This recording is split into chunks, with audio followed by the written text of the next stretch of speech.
Thierno Sadou Diallo, chargé de programme de renforcement de capacité et de coopération technique au bureau du Haut-Commissariat des Nations Unies aux droits de l'homme en Guinée et coordinateur du projet d'appui au renforcement de la cohésion sociale et à la réconciliation nationale en Guinée, financé par le PBF.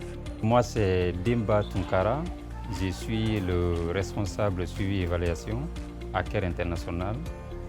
Et nous sommes actuellement en train de mettre en œuvre un projet financé par PBF, qui est le projet Filles et Femmes engagées pour la construction de la paix en Guinée.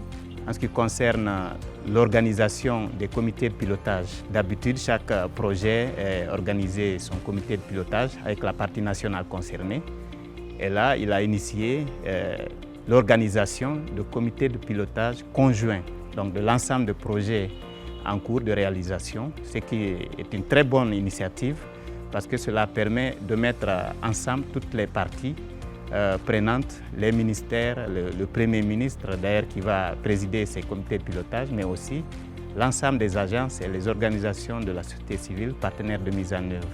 Et c'est une occasion, en tout cas très importante, pour partager l'ensemble des résultats obtenus des différentes activités sur le terrain et ça permet à tous les partenaires présents d'être au courant de ce qui se passe avec l'appui du PBF. L'autre volet, c'est aussi les missions de suivi et de supervision des activités sur le terrain.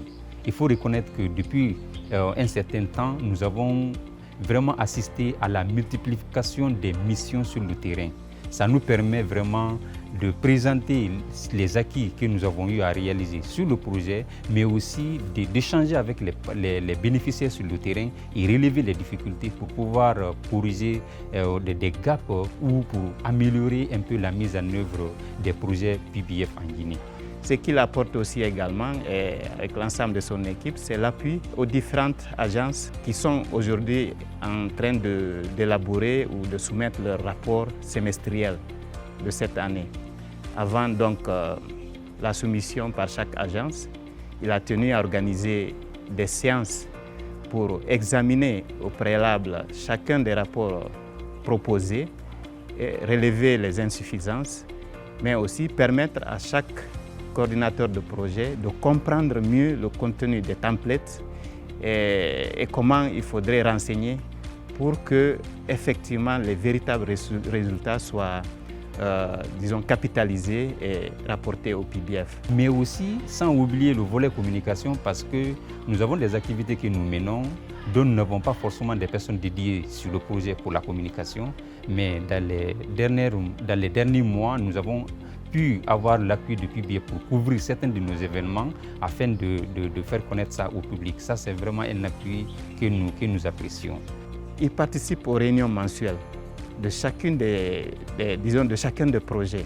Avant, chaque projet, les différentes agences se retrouvaient pour échanger sur l'état d'avancement des activités en dehors du secrétariat. Et là, le secrétariat participe à ces rencontres et permet à chacune des agences lead de faire le suivi de la mise en œuvre des recommandations issues de ces rencontres mensuelles. Et ça permet de manière régulière d'avoir toutes les informations sur l'avancement de chacun des projets. On a fait une retraite cette année pour un peu regarder un peu l'ensemble des projets qui sont mis en œuvre en Guinée et regarder les grandes difficultés dont nous sommes confrontés et des solutions que nous pouvons aussi proposer à la partie nationale mais aussi à PBF pour pouvoir trouver des solutions. Et cela a vraiment boosté un peu la mise en œuvre de nos activités.